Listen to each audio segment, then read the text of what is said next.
Au nom du Père, du Fils et du Saint-Esprit. Amen. Je vous salue Marie, pleine de grâce, le Seigneur est avec vous. Vous êtes bénie entre toutes les femmes et Jésus, le fruit de vos entrailles, est béni. Sainte Marie, Mère de Dieu, priez pour Hugo, pauvre pécheur, maintenant et à l'heure de notre mort. Amen. Je vous salue Marie, pleine de grâce, le Seigneur est avec vous. Vous êtes bénie entre toutes les femmes et Jésus, le fruit de vos entrailles, est béni. Sainte Marie, Mère de Dieu, priez pour Hugo, pauvre pécheur, maintenant et à l'heure de notre mort. Amen. Je vous salue Marie, pleine de grâce, le Seigneur est avec vous. Vous êtes bénie entre toutes les femmes et Jésus, le fruit de vos entrailles, est béni. Sainte Marie, Mère de Dieu, priez pour Hugo, pauvre pécheur, maintenant et à l'heure de notre mort. Amen. Que la gloire soit rendue au Père, au Fils et au Saint-Esprit, comme il était au commencement, maintenant et toujours dans les siècles des siècles. Amen. Sainte Croix glorieuse de Jésus, délivrez Hugo. Sainte Croix glorieuse de Jésus, guérissez Hugo. Sainte Croix glorieuse de Jésus, libérez Hugo de cette maladie. Amen. Mes frères et mes sœurs, en ce dernier jour du temps de carême, nous allons prendre le livre de Saint Luc, chapitre 23, du verset 47 au verset 49, qui dit, et je cite, « Le centurion vit ce qui était arrivé. Il loua Dieu et dit, « Certainement, cet homme était juste. » Tous ceux qui étaient venus en foule, assister à ce spectacle, virent ce qui est arrivé. Alors ils s'en retournaient en se frappant la poitrine de tristesse.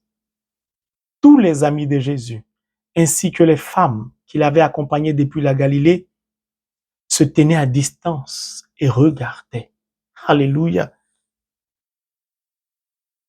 Mon frère, ma sœur, c'est le dernier jour du temps du carême. Je ne serai pas long. Au soir de la mort de Jésus, les disciples, avec une foule de personnes qui avaient suivi Jésus, qui l'avaient accompagné depuis la Galilée,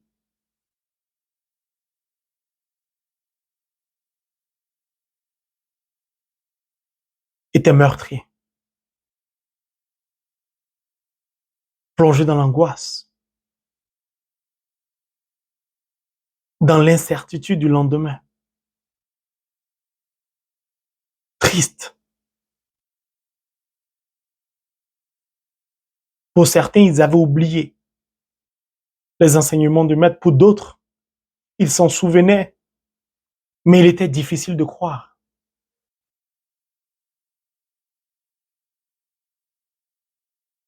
Mais nous, aujourd'hui, grâce à Holy Bible, the Word of God, nous avons la certitude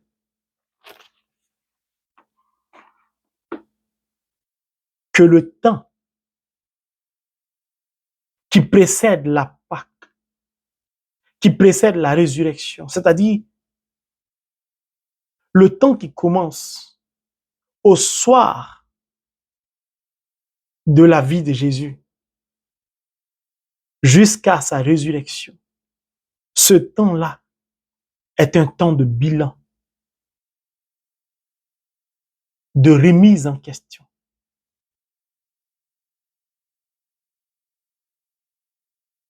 Ce temps-là nous donne de pouvoir nous regarder dans la glace. Est-ce que j'ai tenu mes promesses à l'égard de Dieu?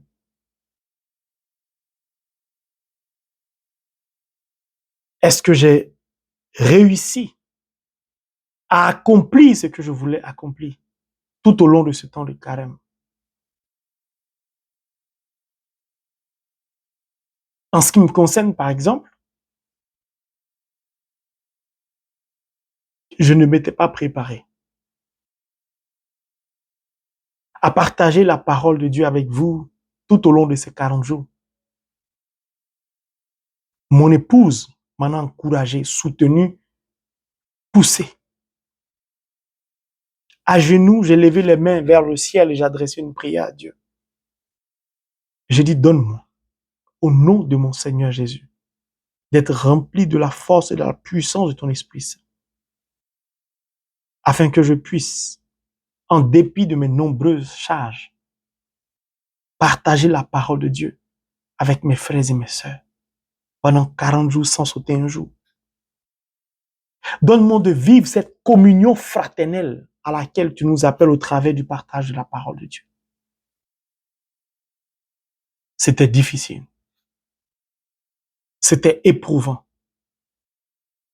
Mais aujourd'hui, le dernier jour, j'y suis parvenu.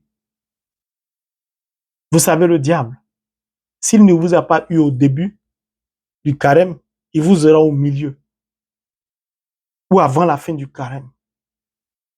S'il a raté ces 3 étapes, vous le rendez encore plus nerveux.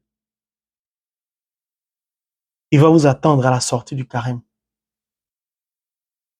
Et là, il sera plus violent parce qu'il sait que vous avez une base spirituelle. Vous avez un fondement solide. Et là, il ne va pas vous rater. Mais si vous gardez le même élan, vous êtes sûr qu'il va tirer sa flèche. Mais elle n'aura aucun impact sur vous au nom de Jésus.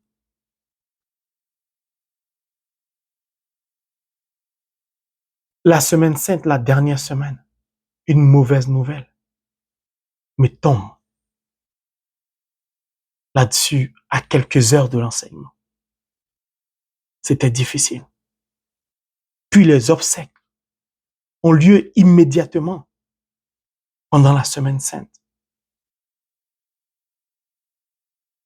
C'était éprouvant pour moi, pour ma famille. Mais le Seigneur m'a donné la force. Aujourd'hui est le dernier jour. Le diable souhaitait me faire rater un seul jour d'enseignement. Pour ne pas que ça fasse 40, que ça fasse 39. Si vous constatez, les derniers enseignements, je les ai publiés avec 1 ou 2 heures de retard. Il y avait soit thunderstorm, c'est-à-dire, je ne sais pas si le tonnerre ou l'éclair, je ne sais plus trop. Il y avait du vent fou, des bruits énormes, le décalage horaire en fonction de là où je me trouvais, c'était difficile. Mais j'y suis parvenu. J'en suis fier. Heureux d'avoir pour berger l'Emmanuel. Dieu est avec nous. D'avoir pour maître à penser Rabboni. Mon frère, ma sœur, certainement, tu y es parvenu comme moi. Réjouis-toi. Mais sache que le diable t'attend. C'est pour cela que je t'invite à mettre en place dès maintenant une stratégie et à continuer sur le même élan que tu as suivi tout au long du temps du carême. Mieux, amplifier cet élan spirituel pour que le diable ne puisse pas t'avoir à l'usure. 1. 2. Je t'invite à t'attacher à la Vierge Marie afin que la grâce recouvre toutes tes stratégies qui te permettront, en ce nouvel an, au lendemain de la Pâque, de voir tes intentions être exaucées au nom de Jésus. Parce que le diable est très énervé contre nous qui avons réussi à tenir. Le diable sait que le problème, le grand problème des chrétiens, ils ne tiennent pas dans le temps. L'usure, c'est là que le diable nous attend. Mais mon frère, ma soeur, la nouvelle est bonne aussi pour toi. Certainement, tu as pris la décision de jeûner 40 jours, tu n'y es pas parvenu. Peut-être au travers de ce temps de carême, tu as débuté avec de bonnes intentions, mais tu as fléchi, tu es tombé dans l'adultère, dans l'impudicité, dans la fornication. Tu avais pris la décision peut-être de lire la parole tous les jours. Hélas, ça n'a pas été le cas. Tu avais pris la décision d'aller à la messe, au Saint-Sacrement. au-delà du dimanche, c'est-à-dire en semaine, pendant ces 40 jours, tu n'y es pas parvenu. Tu avais peut-être pris la décision de prier toutes les nuits, de lire la parole, de jeûner peut-être tous les vendredis. Tu n'y es pas parvenu. Et j'en passe, des exemples, il y en a beaucoup. Ne te décourage pas. Car l'amour de Dieu triomphe de tes faiblesses. Si tu n'y es pas parvenu, c'est aussi un message de Dieu. C'est aussi un langage de Dieu qui t'invite à te regarder dans la glace. Dieu ne veut pas te juger. Le Christ ne veut pas te juger. Non. Bien au contraire, il a permis que tu vives tout ce que je viens de décrire. Il y en a encore beaucoup d'autres exemples que je n'ai pas pu citer. Mais certainement, tu te reconnaîtras si ton carême n'a pas été luisant, n'a pas été agréable. Le Seigneur a permis ça pour que toi-même, tu constates tes faiblesses. Pour que toi-même, tu puisses te rendre compte que tu n'as pas de fondement spirituel, que tu n'as pas de base spirituelle. Pourquoi il a permis cela? Pour que tu aies la force de te tourner vers lui et lui demander de te remplir de l'Esprit Saint, de te donner la force, de te réorganiser spirituellement, de te discipliner et de reprendre là où tu as échoué. Pourquoi? Parce que le Saint-Esprit veut t'aider à transformer tes défauts en qualité, tes faiblesses en force, comme il l'a fait pour Saint Paul. Mais il a besoin que tu t'engages. Il a besoin que tu prennes la décision de renoncer à toi-même. Il a besoin que tu prennes la décision de porter ta croix chaque jour. Il a besoin de ton sérieux. Tu as échoué pendant le temps de carême. Tu as été faible. Il te faut aussi une stratégie. Il te faut t'attacher à la Vierge Marie. Parce qu'elle écrase la tête du serpent et le serpent même. Tu as besoin dans les pas de Marie de suivre le Christ. Tu as besoin d'être soutenu par la mère de l'Église. Il te faut arrêter des stratégies. C'est-à-dire redoubler d'efforts. Prendre la décision de partir à la messe en dehors du dimanche. Prends un temps pour te rendre au Saint-Sacrement au moins 3 fois par semaine. Prends la décision de te lever à minuit pour méditer le rosaire au moins 1 fois par semaine. Ce sont des stratégies que je te donne, que le diable n'aime pas. Pourquoi? Parce qu'il a vu tes faiblesses, il a vu tes failles. Au lendemain de la Pâque, c'est juste une tombe qu'il va creuser, il va te pousser à tomber dans la tombe. Parce qu'il n'a pas besoin de stratégie pour toi. Il sait que tu es faible. Il veut juste maintenant t'enterrer. Montre au diable qu'en dépit de tes faiblesses, ton Dieu est fort.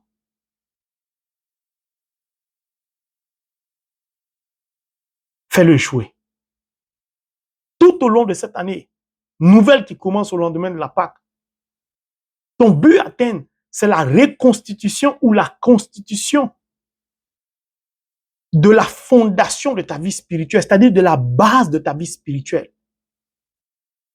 Parce que le temps de carême était un temps de miroir.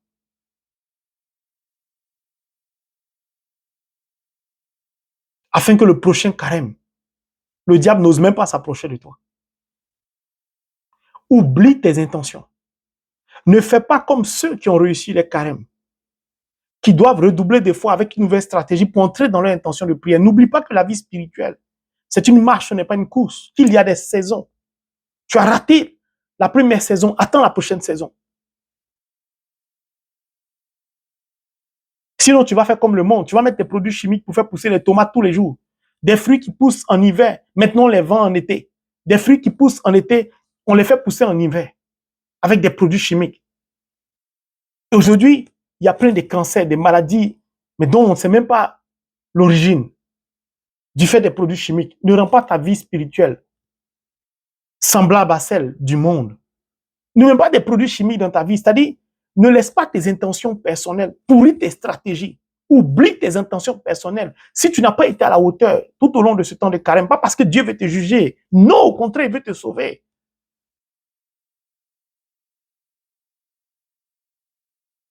Beaucoup de chrétiens sont trop focalisés sur leurs intentions personnelles.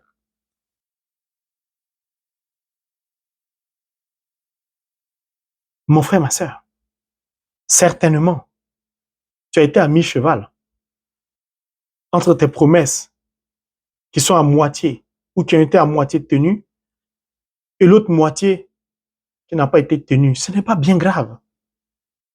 Mets en place une stratégie. Demande l'aide. Rapproche-toi de la Vierge Marie. Accueille-la chez toi. Elle va t'aider à combler la moitié qui n'a pas été agréable aux yeux de Dieu. Tu as pris la décision de partir en pèlerinage. Le diable va essayer de t'en empêcher.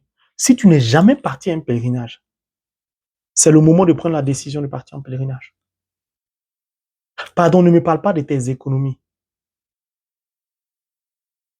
Est-ce que tu peux utiliser ton argent pour aller à la recherche de Dieu? S'il y a lieu, vends de tes terrains, vends de tes voitures, vends une maison, vends ce que tu peux vendre. Et va à la recherche de Dieu au travers d'un pèlerinage. Tu as 3 voitures, mets une voiture au service du ministère, de l'œuvre de Dieu. Tu as 3 maisons, donne une maison pour l'œuvre de Dieu. Et tu verras comment ton année va commencer. Mon frère, ma soeur, ce sont des secrets bibliques. Il y a une autre catégorie de personnes qui ont arrêté des décisions fermes.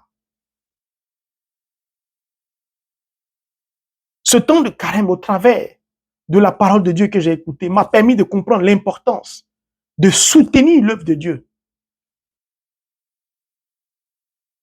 Et ces personnes-là ont décidé, chaque fin du mois, de soutenir l'œuvre de Dieu, de soutenir le ministère. Ont décidé d'une régularité au travers de l'offrande. Ces personnes ont décidé de ne plus jamais détourner les faces de la face des pauvres. Ces personnes ont décidé d'aller au Saint-Sacrement au moins une fois par semaine. En raison d'1 heure par semaine au Saint-Sacrement. Ces personnes ont pris la décision de diminuer les heures de travail afin de mieux se consacrer à la mission que Dieu leur a confiée. Oui, tu fais partie peut-être de ces personnes. Instrument de Dieu. Et tu as décidé d'utiliser ce nouvel an comme une année missionnaire comme moi. Alors le Seigneur te demande de mettre en place une stratégie, de t'attacher à la Vierge Marie, de la prendre chez toi, afin que la grâce accompagne tes stratégies. Pourquoi? Parce que le diable va essayer de te convaincre. Je parlerai toujours de moi. Hein. Je ne vais pas parler des autres. Le diable va essayer de te convaincre.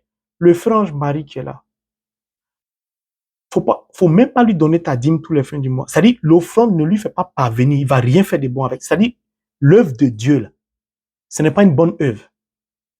Le diable va essayer. Tu veux soutenir ta paroisse, de te créer les pires problèmes que tu n'as jamais eu dans ta vie. Pourquoi? Parce qu'il sait que ton point faible, c'est l'argent. Comme tu as réussi ton carême, tu es un peu, on va dire, fier, guindé au teint. Tu dis, bon, je peux aller plus loin. Maintenant, tous les mois, je donne. Tu viens de l'énerver avec cette décision. Il va commencer à te faire vivre des difficultés qui vont te ruiner. Si ta base est solide, n'aie pas peur. Car le Christ ne va jamais t'abandonner. Tu as pris la décision au soir de ce carême de dire, écoute, je suis fatigué. Cette femme avec qui je vis, je dois l'épouser maintenant devant Dieu.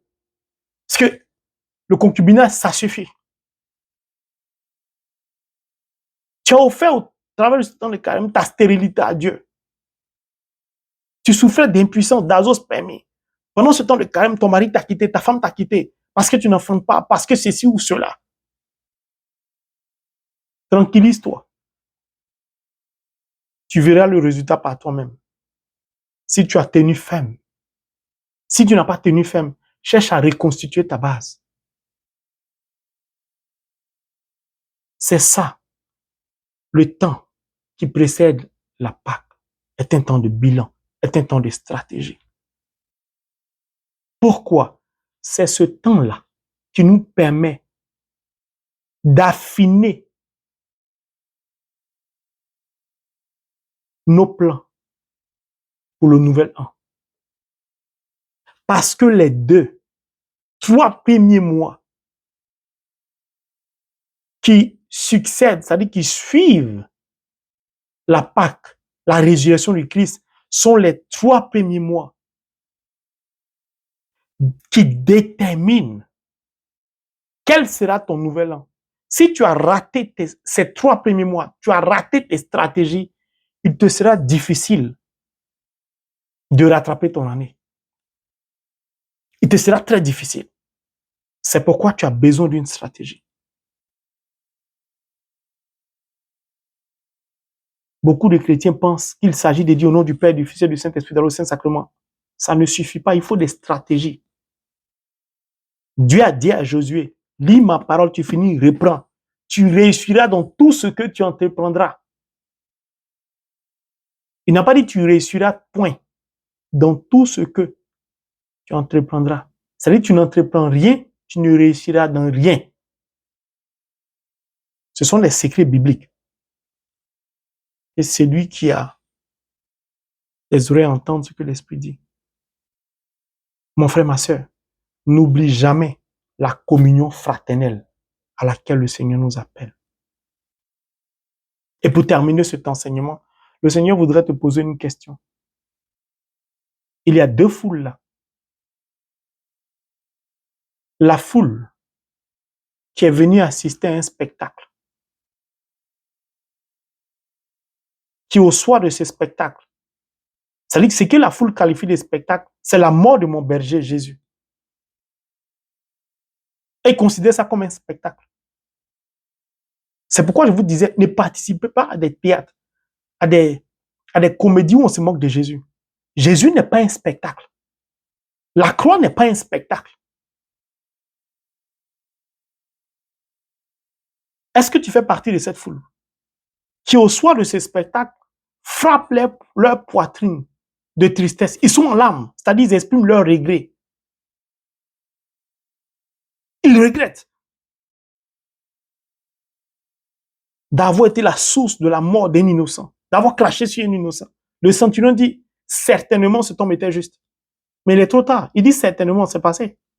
Cette foule-là, qui se frappe la poitrine de tristesse, n'aura pas la grâce d'être enseignée par Rabouni comme les filles de Jérusalem. À qui Jésus a dit, ne pleurez pas sur moi, pleurez sur vous-même. Mais là, le Christ est déjà mort. Et cette foule-là, comme les filles de Jérusalem, cette foule-là se frappe la poitrine. Ils regrettent. Est-ce que tu fais partie de cette foule-là? Parce que tout au long du temps du carême, tu as péché gravement. Tu as vécu comme tu voulais. C'était ta volonté, tu as réalisé. Et tu t'aperçois que le carême est tellement passé vite, tu commences à regretter. Ou tu fais partie de la deuxième foule, à laquelle moi j'appartiens. Cette foule qui est considérée comme les amis de Jésus, ainsi que les femmes qui l'avaient accompagné depuis la Galilée. Pourquoi on précise? Parce que dans l'autre foule, il y avait les filles de Jérusalem qui se lamentaient. Ici, les femmes, elles ne se lamentent pas. Elles ont suivi le Christ depuis la Galilée. Elles étaient avec lui. Je fais partie de cette foule. Cette foule qui acclamait le Christ lorsqu'il faisait son entrée à Jérusalem, Hosanna au plus haut des cieux. Cette foule-là qui est différente de l'autre foule, la première, qui a crié crucifiez-le devant Pilate. Le Seigneur te demande à quelle foule tu appartiens. La foule à laquelle tu appartiens déterminera ton année. Alors que Dieu nous donne la force, au soir de ce temps de carême, d'être plus que jamais vigilant, de redoubler d'efforts dans la prière, dans la méditation de la parole de Dieu, de dormir un œil ouvert, parce que le lion est plus que jamais rugissant, de veiller, de prier, comme Jésus nous l'a recommandé, pour qu'en ce début d'année, de par notre vie, l'humanité commence à changer au nom de Jésus. Mon frère, ma soeur, que Dieu nous bénisse. Au nom du Père, du Fils et du Saint-Esprit. Amen. Les 3 premiers mois du nouvel an, je serai très occupé. Travail acharné, stratégie à mettre en place, recueillement de fonds.